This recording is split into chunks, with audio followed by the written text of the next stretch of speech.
Hello everyone, हम class 6 science NCERT का chapter 2 discuss कर रहे हैं और आज हम इसका पार्ट 2 डिस्कस करेंगे। पार्ट 1 में हम डिस्कस कर चुके हैं कि जो फूड है उसके क्या क्या कंपोनेंट्स होते हैं। देखो, फूड के जो इम्पोर्टेंट जो कंपोनेंट्स होते हैं वो कार्बोहाइड्रेट, वसा, प्रोटीन, इसके अलावा माइक्रोन्यूट्रिएंट्स में विटामिन्स, मिनरल्स और रफेज एंड वाटर, ये इम्पोर्टेंट पार्ट होते हैं फूड के। इन सब से हमें एनर्जी मिलती है। कार्बोहाइड्रेट और जो फैट होती है वो हमें एनर्जी देते हैं। जो ये प्रोटीन जो होता है वो हमारी बॉडी को ग्रोथ देता है।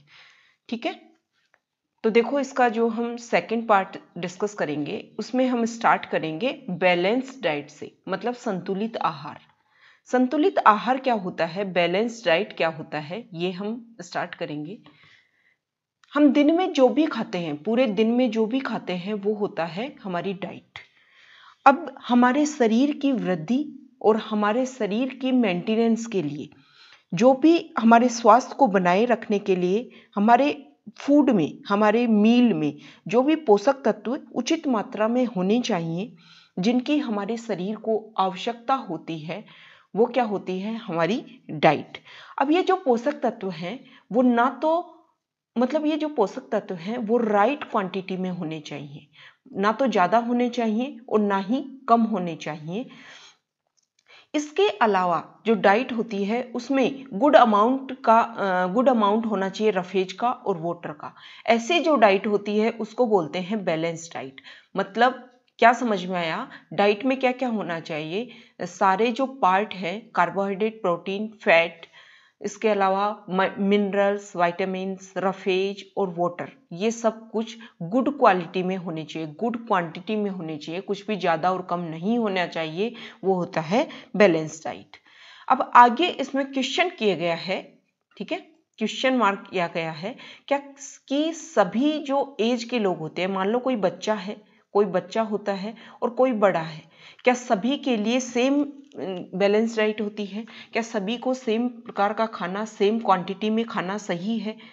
इसके अलावा इसमें नेक्स्ट क्वेश्चन किया गया है कि जो हमारा फिजिकल वर्क है, क्या उस पर भी हमारी डाइट निर्भर करती है? कि मान लो कोई व्यक्ति ज़्यादा फिजिकल वर्क करता है तो क्या उसको ज़्यादा क्वांटिटी में खाना खाना चाहिए या कम खाना खाना चाहिए? जो मेंटल वर्क ज़्यादा करता है उसको कितनी क्वांटिटी में खाना खाना चाहिए? तो ये क्वेश्चन किए गए हैं।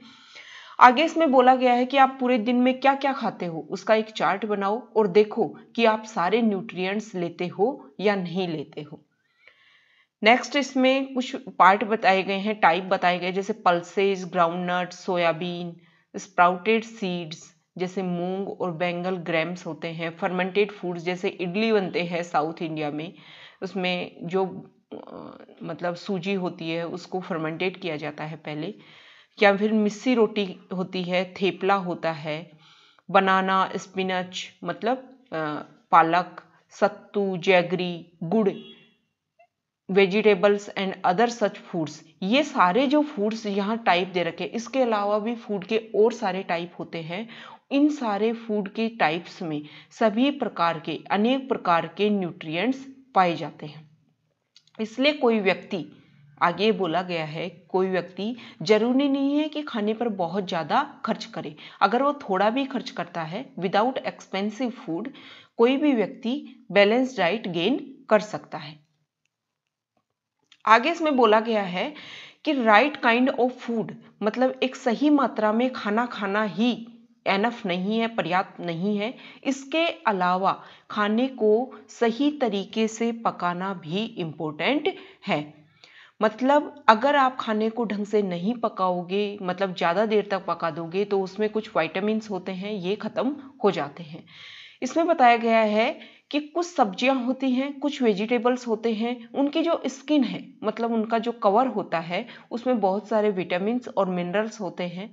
अगर उनको बार बार उनके छिलके को उतार दिया जाएगा, जैसे कोई सब्जी फ्रूट्स हम खा रहे हैं और उसके छिलके को उतार दिया, अब उसके छिलके में बहुत सारे मिनरल्स और विटामिन्स है, तो इनका लॉस हो जाएगा और एक तरीके से जितने न्यूट्रिएंट्स हमें उस फ्रूट से मिलने चाहिए वो नहीं मिल पाएंगे, उनमें कमी आ जाएगी। आगे बताया गया है कि चावल और दालों को, राइस एंड पल्सेज, अगर उनको हम बार बार धोएंगे, पकाने से पहले चावल और दाल को देखो धोना तो चाहिए, क्योंकि उनके ऊपर जो एक कवर आता है, कोई भी जैसे कलर का वो कवर कर देते हैं, उनको अगर हम नहीं धोते हैं तो वैसे वो हमें लॉस पहुंचाते हैं। तो लेकिन अगर हम उनको ज़्यादा धोते हैं तो जो उनमें जो वाइटामिन्स होते हैं और मिनरल्स होते हैं वो क्या हो जाते हैं, खत्म हो जाते हैं। इसके अलावा आगे बताया गया है कि देखो, अगर हम किसी खाने को पकाते हैं तो हमें पता है कि उस खाने का जो टेस्ट है वो इंक्रीज होता है, उस फूड को डाइजेस्ट करना आसान होता है। इसके अलावा क्या होता है कि at the same time cooking also result in the loss of certain nutrients. पहले फायदा बताया गया है कुकिंग करने का, भोजन को, फूड को अगर हम कुकिंग करते हैं तो वो टेस्टी बन जाता है, लेकिन कुकिंग के कुछ नुकसान भी बताए गए हैं कि इससे न्यूट्रिएंट्स में भी कमी आती है। Many useful proteins and considerable amounts of minerals are lost if excess water is used during cooking and is then thrown away। अगर खाना बनाने के दौरान हम ज़्यादा पानी का इस्तेमाल कर रहे हैं और बाद में अगर उस पानी को हम थ्रो आउट कर रहे हैं तो उसमें बहुत सारे मिनरल्स और विटामिन्स, प्रोटीन्स, इनकी कमी हो जाएगी उस फूड में। आगे बोला गया है कि विटामिन सी जो होता है ना, वो थोड़ी सी गर्मी पाते ही नष्ट हो जाता है, इसलिए अगर हम खाने को ज़्यादा देर तक गर्म करते हैं तो उसमें विटामिन सी खत्म हो जाता है। नेक्स्ट है, देखो इसमें जो कार्टून्स के थ्रू बताया गया है इस चैप्टर को, तो बूजो जो एक कार्टून इसमें बोला गया है, बूजो एक कार्टून है, उसका नाम बूजो है।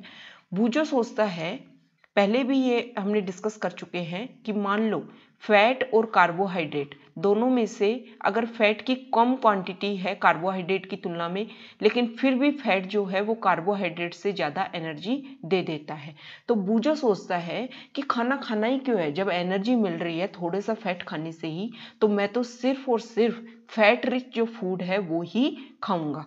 लेकिन उसको पता नहीं है कि अगर व्यक्ति फैट रिच फूड ही खाता रहेगा, मतलब fried food like samosa and पूरी, मलाई, रबड़ी, पेड़ा, ये सब खाता रहेगा, तो उससे उसको एनर्जी नहीं मिलेगी, बाद में उसके फैट रिच फूड खाने से बॉडी में फैट बढ़ जाएगा और वो ओबेसिटी से सफ़र करेगा, मतलब उसके शरीर में मोटापा इंक्रीज हो जाएगा। आगे इस चैप्टर में डेफिशिएंसी डिजीज बताई गई हैं, मतलब किसी चीज़ की, कोई भी न्यूट्रिएंट्स है अगर उसकी हमारी बॉडी में रेगुलर कमी हो जाती है तो उसकी कमी के कारण अभावजन्य रोग हो जाते हैं हमारी बॉडी में। देखो इसमें बोला गया है कि एक व्यक्ति, कोई भी पर्सन है, मान लो वो एनफ फूड खा रहा है, ठीक है, लेकिन कभी कभी क्या होता है कि उसके भोजन में कोई एक विशेष न्यूट्रिएंट्स की, एक स्पेशल न्यूट्रिएंट्स की, पर्टिकुलर न्यूट्रिएंट्स की एक लॉन्ग टाइम तक कमी हो जाती है, और जब वो कमी रेगुलर बनी रहती है तो उसके अभाव से, उस न्यूट्रिएंट्स की कमी से उसके शरीर में हो जाता है अभाव, और अभाव होने से क्या हो जाते हैं, रोग। तो देखो जरूरी नहीं है कि डेफिशिएंसी कोई एक न्यूट्रिएंट्स की ही हो, डेफिशिएंसी हमारी बॉडी में एक या एक से अधिक न्यूट्रिएंट्स की भी हो सकती है। इसलिए क्या करना है कि जब रेगुलर उस चीज की डेफिशिएंसी होती रहेगी, then disease that occur due to lack of nutrients over a long period are called deficiency disease. इससे क्या समझ में आया, ये जो पैराग्राफ हमने डिस्कस किया है, मान लो कोई एक पर्सन है, रेगुलर फूड खा रहा है लेकिन फिर भी उसके बॉडी में कोई न्यूट्रिएंट्स की कमी हो रही है, और जब लंबे समय तक रेगुलर अगर वो न्यूट्रिएंट्स की कमी हो पा रही है तो वो धीरे धीरे उसके शरीर में उस न्यूट्रिएंट्स की कमी से रोग बनने लग जाएंगे, और ऐसे रोग को स्पेशल जब किसी न्यूट्रिएंट्स की कमी से होते हैं तो उसको बोलते हैं अभावजन्य रोग। जैसे क्या होता है कि बहुत सारे लोगों के शरीर में इस समय विटामिन डी की कमी हो रही है। विटामिन डी की कमी क्यों हो रही है, क्योंकि शहरों में जो लोग रहते हैं ना, वो सूर्य मतलब सन के डायरेक्ट कांटेक्ट में तो आते नहीं है। अब हमारी जो बॉडी है वो सन के कांटेक्ट में आने से विटामिन डी बनाती है। अब क्या करना है, वो कमी तो हमारी बॉडी में हो रही है, लेकिन जब पता चलेगा कि विटामिन डी की कमी हो रही है तो सन के कांटेक्ट में अगर हम आएंगे तो दोबारा से जो प्रोडक्शन है विटामिन डी का वो होने लग जाएगा। तो डेफिशिएंसी इस प्रकार से होती है, रेगुलर जब हम किसी चीज को नहीं खाते हैं उसकी कमी होने लग जाती है तो हो जाती है डेफिशिएंसी। अब इसमें आगे बताया गया है कि कौन सी चीज की अगर डेफिशिएंसी हो तो क्या क्या रोग हो जाएंगे। आगे अगर बोला गया है कि अगर कोई व्यक्ति के कोई पर्सन है उसकी फूड में अगर प्रोटीन नहीं हो रहा है, तो प्रोटीन रेगुलर कई समय से नहीं ले रहा है, तो उसमें बताया गया है कि उसको कौन कौन से रोग हो जाएंगे। उसकी जो ग्रोथ है वो रुक जाएगी, उसके चेहरे पर सूजन रहने लग जाएगी, बालों का जो रंग है वो उड़ जाएगा, डिसकलरेशन ऑफ हेयर हो जाएगा। इसके अलावा त्वचा की बीमारियां हो जाएंगी, उनको डायरिया हो जाएगा, मतलब पेचिस जो रोग है वो होने लग जाएगा। नेक्स्ट बताया गया है कि if the diet is deficient in both carbohydrate and protein for a long period of time the growth में स्टॉप कंप्लीटली। आगे बोला गया है कि अगर देखो प्रोटीन की कमी होगी तो ग्रोथ रुक जाएगी, लेकिन कार्बोहाइड्रेट और प्रोटीन दोनों की अगर लंबे समय तक कमी हो जाएगी तो ग्रोथ है वो बिल्कुल रुक जाएगी, एकदम बंद हो जाएगी। और ऐसा व्यक्ति एकदम दुबला पतला, लीन एंड थिन और बहुत ज्यादा कमजोर हो जाएगा। दैट ही या she may not even be able to move, वो इधर उधर मूव करने के लायक भी नहीं बच पाएगा, मतलब उसमें भी वो अनेबल हो जाएगा, असमर्थ हो जाएगा। Deficiency of different vitamins and minerals may also result in certain disease or disorders. अगर इसके अलावा भी तो हमने कार्बोहाइड्रेट, प्रोटीन इनकी कमी देखी, इसके अलावा अगर विटामिन्स और मिनरल्स की कमी भी हो जाती है तो उसकी वजह से भी कई रोग हो जाते हैं।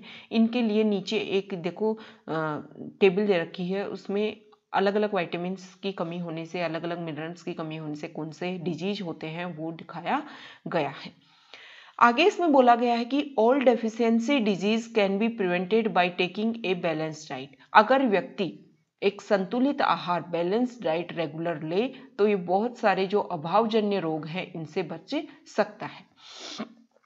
इस चैप्टर को इस प्रकार से कंक्लूड किया गया है कि देखो हमारा जो इंडिया है उसके अलग अलग पार्ट में अलग अलग प्रकार का भोजन खाया जाता है, लेकिन जैसे साउथ में इडली सांभर खाया जाता है, नॉर्थ में चावल खाया जाता है, कहीं पर मीट खाई जाती है, कहीं पर मक्के की रोटी खाई जाती है, लेकिन फिर भी फूड अलग अलग है, लेकिन जो न्यूट्रिएंट्स हैं वो लगभग सब में समान पाए जाते हैं। क्योंकि हम ये चैप्टर जब हमने स्टार्ट किया था और जब अलग अलग जो ये न्यूट्रिएंट्स हैं इनके सोर्स देखे थे, तो ऐसा नहीं है कि दूध में ही जो न्यूट्रिएंट्स पाए जाते हैं वो अन्य किसी प्रोडक्ट में पाए ही नहीं जाते हैं। तो हमारे इंडिया के अलग अलग पार्ट में अलग अलग भोजन तो खाया जाता है, लेकिन न्यूट्रिएंट्स जो होते हैं वो अलग अलग भोजन में भी लगभग सेम ही होते हैं। तो चलो अब हम ये जो टेबल दे रखी है कि कौन से विटामिन और मिनरल की डेफिशिएंसी से कौन से डिसऑर्डर, डिजीज होते हैं, कौन से सिम्टम्स होते हैं, उनको हम डिस्कस कर लेते हैं। देखो विटामिन ए की कमी हो जाए, उसकी डेफिशिएंसी हो जाए तो उसकी वजह से होता है लॉस ऑफ विजन, मतलब इंसान को दिखना कम हो जाता है। इसके सिम्टम्स क्या क्या हैं, मतलब इसके लक्षण क्या क्या होंगे। पुअर विजन हो जाएगी, loss of vision in darkness, मतलब अंधेरे में दिखना लोगों को बंद हो जाता है। Sometimes complete loss of vision, कभी कभी तो बिल्कुल ही दिखना बंद हो जाता है। विटामिन B1 की कमी से रोग होता है बेरी। ये देखो इंपॉर्टेंट फैक्ट्स हैं, ये हमें अच्छे से याद करने हैं। 6 क्लास के जो नॉर्मल एग्जाम्स होते हैं उनमें भी ये पूछे जाते हैं। इसके अलावा जो कॉम्पिटिटिव एग्जाम्स होते हैं, आप यूपीएससी से लेकर स्टेट पीसीएस, बैंक, कोई भी एग्जाम जिसमें साइंस आती है तो उसके लिए बहुत ज़्यादा इम्पोर्टेंट है। विटामिन जब B1 की कमी होती है तो रोग होता है बेरी। इसके सिम्टम्स है वीक मसल्स हो जाती हैं, very little energy to work, काम करने के लिए बहुत कम ऊर्जा बचती है। नेक्स्ट है विटामिन सी। विटामिन सी की डेफिशिएंसी से रोग होता है स्कर्वी, ब्लीडिंग गम्स, मतलब जो मसूड़े हैं उनसे खून निकलना शुरू हो जाता है और जो घाव जो हो जाते हैं, वाउंड्स जो हो जाते हैं, उनको भरने में बहुत ज़्यादा समय लगता है। नेक्स्ट है विटामिन डी। विटामिन डी की कमी से रिकेट्स रोग हो जाता है। इसमें क्या होता है, bones become soft and bent. जो हमारी हड्डियां हैं वो बिल्कुल मुलायम बन जाती हैं और वो जल्दी से मुड़ने लग जाती हैं। नेक्स्ट है कैल्शियम। जो मिनरल्स की कमी अगर हो जाती है, कैल्शियम मिनरल्स की कमी हो जाती है तो बोन एंड टूथ डिके, मतलब जो हमारी अस्थियां और हमारे दांत उनका क्षय होने लग जाता है। इसके सिम्टम्स है weak bones and tooth decay. Iodine की अगर कमी हो जाती है तो डिजीज होती है गोइटर, जिसको घेंगा के नाम से भी जाना जाता है। गोइटर को नाम जाना जाता है घेंगा के नाम से। इसके सिम्टम्स क्या है, हमारे गले में जो ग्रंथि है जिसको थायराइड बोला जाता है वो कभी कभी सूजी हुई दिखने लग जाती है। बच्चों का जो मानसिक विकास है, मानसिक विकलांगता हो जाती है, बच्चों का मानसिक विकास नहीं हो पाता है। आयरन की कमी से रोग होता है एनीमिया, और इसके जो सिम्टम्स हैं वो है वीकनेस, मतलब इंसान को कमजोरी हो जाती है। आगे इस चैप्टर की समरी दे रखी है। समरी देखो, इस चैप्टर में जो भी हमने पढ़ा वो यहाँ पर सारे इंपॉर्टेंट फैक्ट्स यहाँ पर दे रखे हैं। तो पहला जो फैक्ट दे रखा है, the major nutrient in our food are carbohydrates, proteins, fats, vitamins and minerals. हमारे भोजन में जो इंपॉर्टेंट न्यूट्रिएंट्स है वो कार्बोहाइड्रेट, प्रोटीन्स, फैट्स, विटामिन्स और मिनरल्स होते हैं। इन एडिशन अगर हम इसमें कुछ और जोड़ें तो food also contains dietary fibre and water. इसके अलावा हमारे फूड में डाइटरी फाइबर और वाटर भी होते हैं। नेक्स्ट जो इंपॉर्टेंट फैक्ट है, carbohydrate and fat mainly provide energy to our body. Carbohydrate और फैट जो होते हैं वो हमारी बॉडी को एनर्जी प्रदान करते हैं, इसलिए इनको एनर्जी गिविंग फूड भी बोलते हैं। Proteins and minerals are needed for the growth and maintenance of our body. हमारी बॉडी के ग्रोथ के लिए और उसको मेंटेनेंस, मतलब उसकी मरम्मत के लिए हमें प्रोटीन्स की और मिनरल्स की जरूरत होती है। Vitamins help in protecting our body against disease. Vitamin जो होते हैं वो डिजीज के खिलाफ हमारी बॉडी को प्रोटेक्ट करते हैं। नेक्स्ट फैक्ट है, balanced diet provides all the nutrients that our body needs. जो संतुलित जो आहार होता है, बैलेंस डाइट होती है, वो हमारी बॉडी को वो सारे पोषक तत्व प्रोवाइड करवाती है जिनकी हमारे शरीर को जरूरत होती है। इन राइट क्वांटिटीज, ये सारी बैलेंस डाइट में राइट क्वांटिटीज में होती है, along with adequate amount of roughage and water. Roughage मतलब वृक्षांश और वाटर मतलब पानी, इनकी भी पर्याप्त मात्रा होती है बैलेंस्ड डाइट में। नेक्स्ट है, डेफिशिएंसी ऑफ वन और more nutrients in our body in our food for a long time may cause certain disease और डिसऑर्डर्स।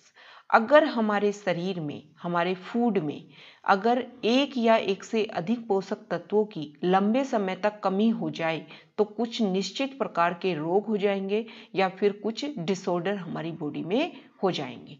तो ये हमने हमारे साइंस एनसीईआरटी का सेकंड चैप्टर हमारे कंपोनेंट्स ऑफ फूड को हमने डिस्कस किया है। इसके इम्पोर्टेंट जो फैक्ट्स हैं उनको हमने अंडरलाइन करके बताया है।